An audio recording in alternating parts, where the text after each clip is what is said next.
Kasayan, magkakabit tayo ng ano, ito. Ng handle switch. Dumating na yung order natin. Pang XRM. Kahit yung ano lang kakabitan natin yung left switch. Kasi okay pa naman yung ano niya, yung starter switch niya. Domino. So, XRM 110. Ganda ng lagayan.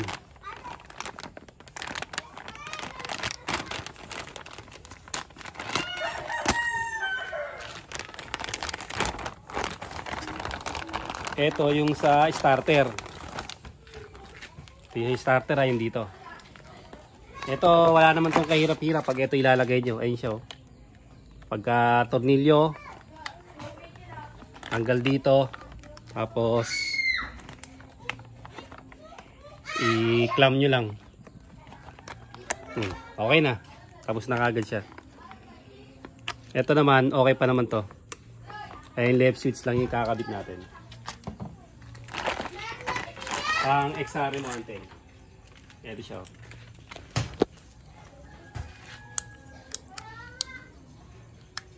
Ito, bali ano na siya. Meron na siyang off. Ito, kaganda naman ito, no? Meron siya additional. Ito yung XRM 110, no? Wala siyang on-off switch. Ito, meron na siyang on-off. Ito yun na, ito yun. Ito yung high and low. Signal light, tsaka yung busina. Ito, simple lang to. Hawakan na, tatanggalin ko lang itong ano.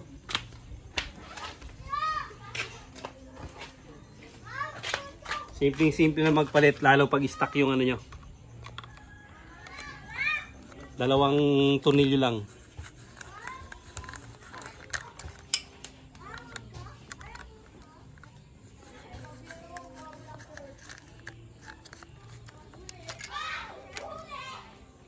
Yan, pag tinanggal nyo, dalawang tornilyo, tapos dito puro hugot lang. Ito, dalawang tornilyo din yung headlight nya.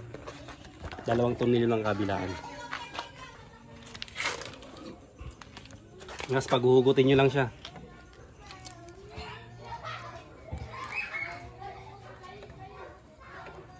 Ito, galing to sa headlight tsaka signal light.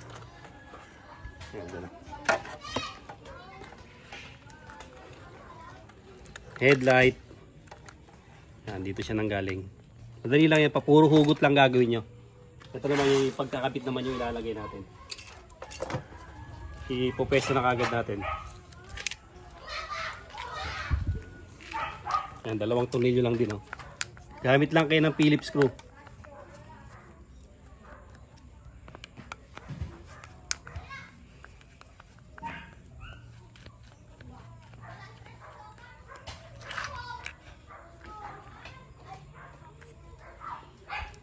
Pagka hindi nyo kabisado, pwede kayong tumingin dito. Pag halimbawa hindi nyo kabisado yung kulay, iba na yung kinakabitan nyo ng wiring. Ito silipin nyo. Ayan. Dito makikita nyo kung nasaan siya. Ayan. Ayan. Pansinin nyo, ayun yung, yung kulay dilaw. Yun yung common ng headlight. Tapos yung park light yung brown. Ayun siya. Tapos yung signal light yung orange. Dito lang siya. Ayan. Signal light. Iba kulay yata ng signal light dito. Red yung isa. Oo nga. Meron siya ibang kulay. Yun ang iano natin. Yun yung may iba. Meron siya ibang kulay. Ayun. Pansinin niyo yung yung pinaka signal light niya. Ayun. Dito.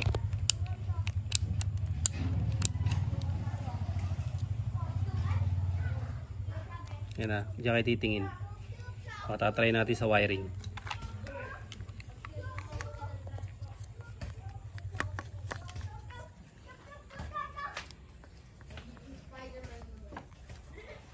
Tingnan nyo kung merong kung merong siyang pin. Ito.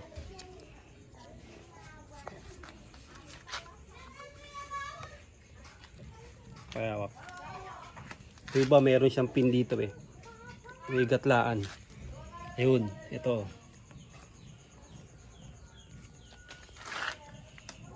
Ito, tutok mo rito para makita nila.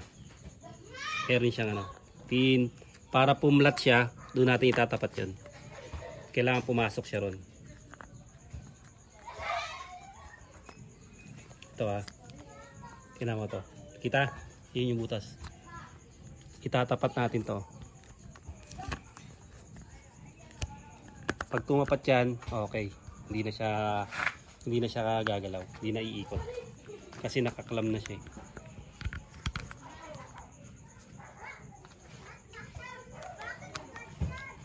Yun yung pinaka ano niya pag maglalagay kayo ng ano.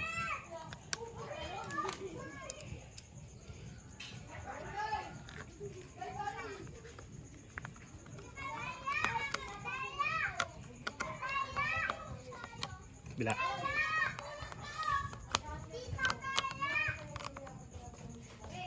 Ayan. Okay na. Lapat na siya. Dito na tayo.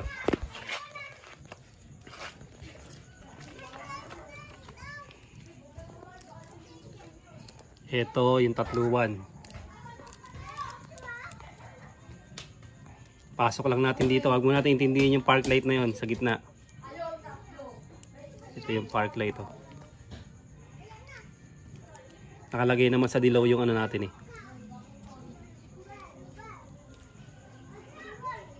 Okay. Tapos dito yung gray tsaka yung black. Tingnan natin to baka ibang kulay. Tingnan natin kung ano yung magiging ano niya. Tapos yung green, ito yung sa ano, trigger ng busina. Light green.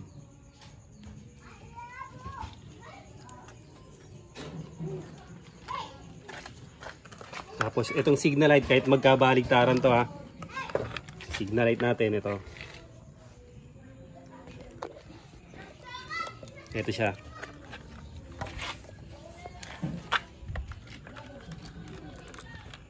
Ito signal light. Pag sa kaliwa orange. Ito yun Kahit magkabaligtaran kahit magkabaligtaran, importante malagay nyo sa negative yung isa. Ito medyo maselan tong ganito at tumutupi siya. Gagamit tayo dyan ng ng screw, makihawak na. Pagtusok natin para hindi siya matupi.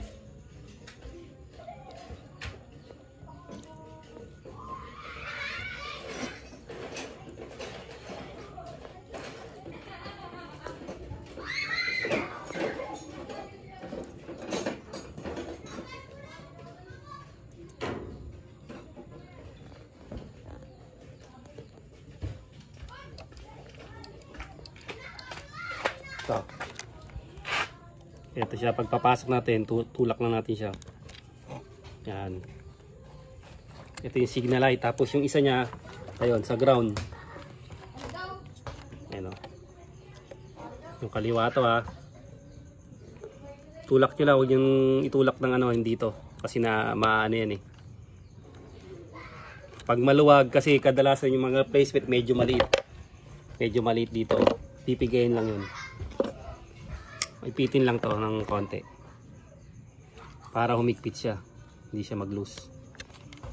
Tapos yung isa, yung kaliwa orange.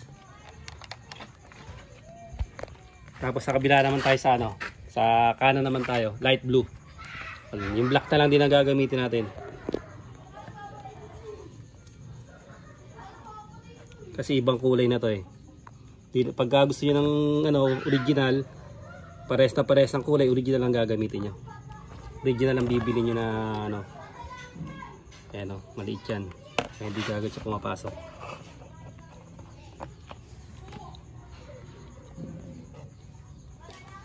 Kung masyadong tupi baka masobra lang sa tupi, di naman pumasok.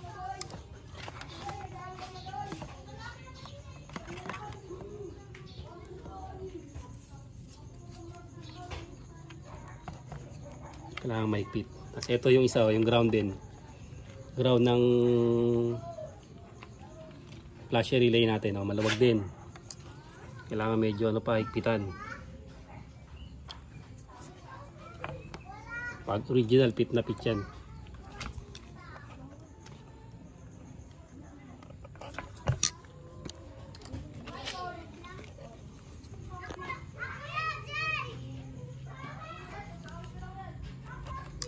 Tapos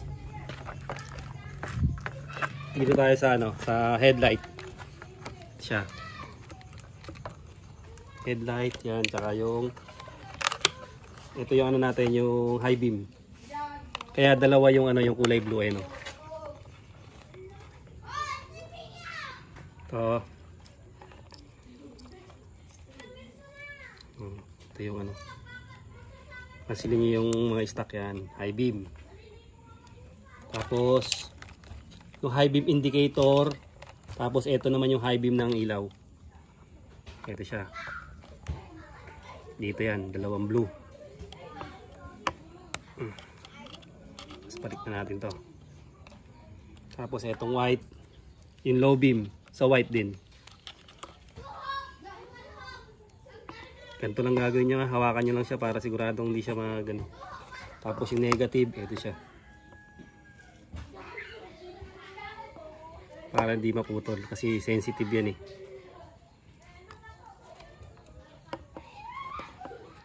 Tapos sarado na rin siya.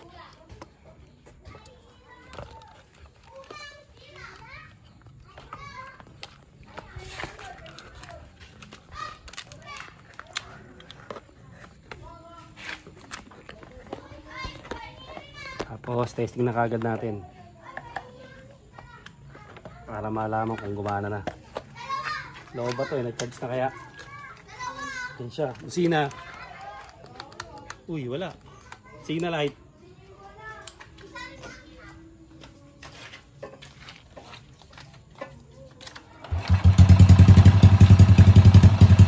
Busina. Wala, signal light. Wala, headlight. Wala rin, headlight.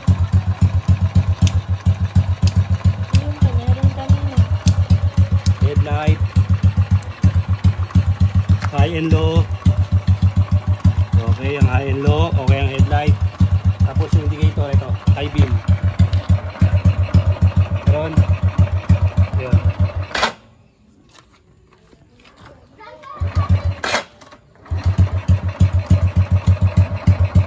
High beam.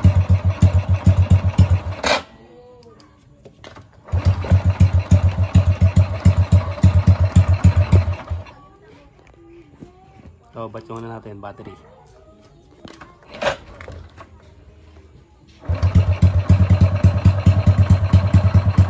High beam, low beam. High beam, low beam. Okay. Tapos signal light. Wala.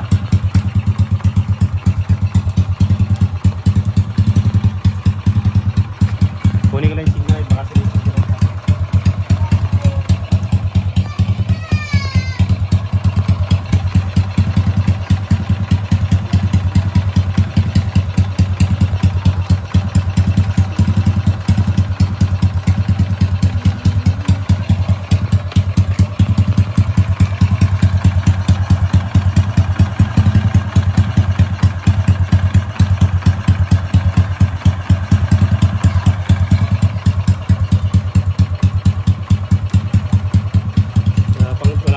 light. Busina, wala pa rin kasi wala pa lang nakalagay na busina. Signal light, wala. Yati ilaw.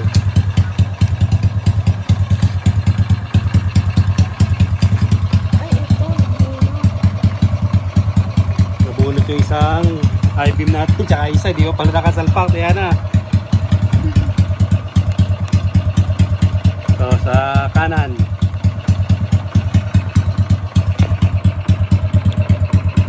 kaliwa.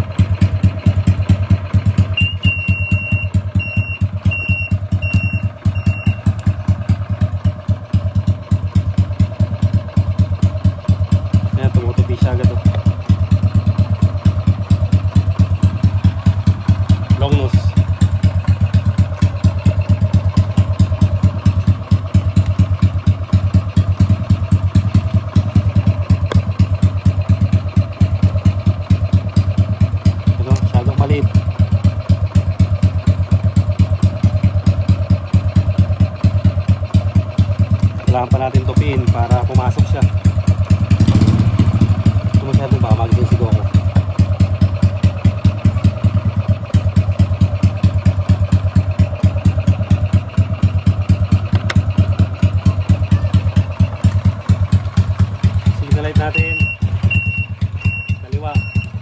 Kanan.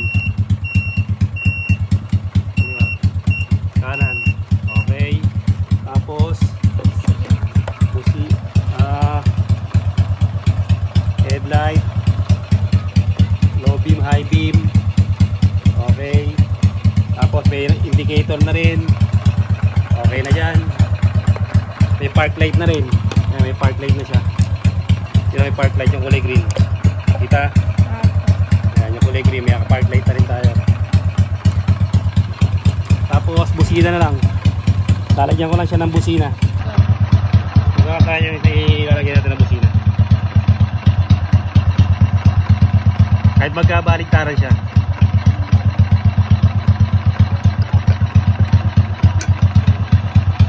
Kasi namin. Okay na siya kasaya na. Ito ko, mabilis na review lang. Ito kasaya yung socket niya. Halimbawa, hindi lumabas yung power, hindi lumabas yung ilaw. Pansinin nyo, no? Etong 3 wires, wala to. Dahil 2 wires lang to eh. Kasi yung park light, tail light, signal light, magkakasama na sa dilaw. Kaya kahit walang tinutumbok tong kulay brown na to, okay lang. Tapos yung green, negative. Basta nakapasok yung green at saka yung yellow, okay na siya. Tapos sa kabila, tignan nyo. Yung gray, ang kulay ng gray ay brown white. Ayan o. Brown white ha. Tumama din naman siya rito. Tapos dito, color coding na tayo rito. Dito lang nagbago yung color coding ha. Sabi ko nga sa inyo, sa may signal light lang siya nag-iba. Pagdating dito, tama naman. Ang signal light kahit magkabaliktaran. Ayan o. Sa kanan, itong light blue. Tapos yung ground, yung green. Ayan siya o. Tapos sa orange naman yung kaliwa. O. Ito siya o, kahit magkabaliktaran. Walang kahirap-hirap to kasi ganun lang magkabit ng ganun lang magkabit ng left switch dito. Tapos yung dito naman, yung pinakita kong una sa inyo, ganun lang naman siya, walang kahirap-hirap. Eh, okay pa naman siya, kaya hindi pa natin nilagay yung niya, yung handle switch. Ang kagandaan nito kasayan, eto na. Meron na kagad siyang on-off switch pagdating sa headlight. Pagdating sa headlight niya, meron na kagad siyang on-off switch. Ayan na siya. Oh. Okay, meron na kagad siyang on-off switch. Oh, yun ang kagandaan. Ito yung additional ha. Additional lang to yung on-off switch kasi yung na-order natin mas maganda pa nga kasi meron siyang on-off switch. Pero ang in-order lang naman natin yung kamukha nito. Oh, ngayon kung meron pang comment kasi, meron kayong di nakuha, comment lang kayo dyan at sasagutin ko yan. Hanggang dito na lang mga kasayan. Salamat sa panonood.